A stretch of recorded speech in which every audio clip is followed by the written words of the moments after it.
would have been I think that was a penalty or not. That is, I mean, I thought it sort of wasn't at the start. I see it again and I'm thinking it is, and I'm really 50-50 on it. Yeah, and you're not alone. It split a lot of opinion, hasn't it? And I think it's one of those for sure. If the referee gives it on the field, it would have been a check complete by the VAR. And equally, having not given it, it's also check complete. You hear Michael Oliver say the ball's in between, two players going together. The ball is too low to head. Being check complete either way, not wanting to re-referee the game in situations that are not really clear, which is what we think VAR is for in this situation. The VAR stays out of it, and I think that is what we would expect. You've been in this situation many times before. 98th minute, big game. What's going through your mind at that point? Yeah, massive game, absolutely. It's a 1-1 game. You just want certainty, really. You want to know with clarity, with certainty that you're making the right decision. You don't always have sufficient information in the moment to make that decision. And, you need that on these big moments in and around the penalty area. Of course, you want to make the right decision. You do everything you can on the field to get into the best position, to stay focused right through to the end. But sometimes you just don't quite have all the information, and you want that certainty in these big moments. Clearly, Michael didn't have it in this situation, and then the VAR looks at it and doesn't see a clear and obvious situation. He sees something that's pretty subjective and therefore stays out of it. And the feedback we've had from people within the game is that this is a pretty subjective situation. It's split opinion. So on that basis, the VAR, working to that high threshold, kind of followed the right course in not getting involved. Yeah, I think that's fair to say that it is subjective. But a lot of people will say, because it's the 98th minute, would that make any difference whether that happened in the 8th minute or the 98th? Is that when a referee's got to be even more certain? And do things like it's the big game, the score of the game, etc., does that come into play, or is it just you've just got to make the decision as it comes? Yeah, I think penalty situations at any moment in a game of this magnitude are obviously always important. So you've got to stay focused first minute right through to the end.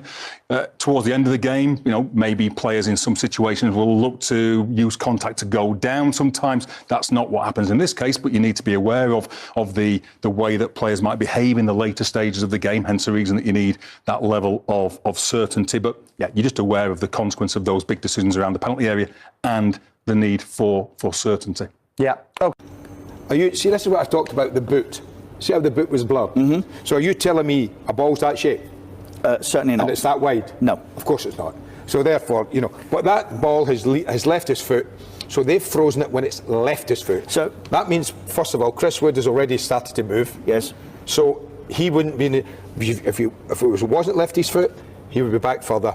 But the thing is, they've taken it from the defender, and this defender here, when it goes back, it's putting him on side. So they've taken it from the incorrect frame. I don't know what PGMOL protocol is for freezing the action. Is it on point of contact with the football, or is it when it leaves it? Because they're vastly different. I think you'd get a different answer dependent upon the incident on any given weekend. Yeah, let's have a look at ours then that we did earlier.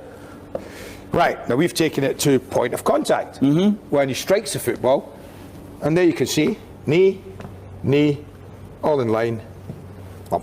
Onside. Well, certainly too close to call accurately. I keep saying to everybody, they tell us this is 100% accurate. No, it's not. No, it isn't. It can't be. It's impossible that that's the case. It simply can't be. And that's why. So it depends where you stop it to get the judgment you need. If you stop it after he's kicked it, Wood will be a fraction, maybe about a foot further forward, and look miles offside. And just run that past me again. You say 25 frames per second. Per second. 25 frames of pictures per second. So that means that if you imagine like a 100-metre runner can run 10 metres in a second. 10 metres. Now, I'm not saying footballers run that far, but you can imagine a second then in football. These guys are super athletes and fit. So they can run at least a metre, 2 metres in a second. So if you take it from the beginning of the second, he might be onside. If you take it from the end of the second, he's 2 yards further, or he's a yard further, and he's a mile offside. So whoever's stopping this and operating it from there determines, in my opinion, whether offside's given or not. And that's too risky for me. And you see, at the moment, and for me, I refer back to what I said earlier in the programme, already this year there have been more major incidents that have been called incorrectly than any other Premier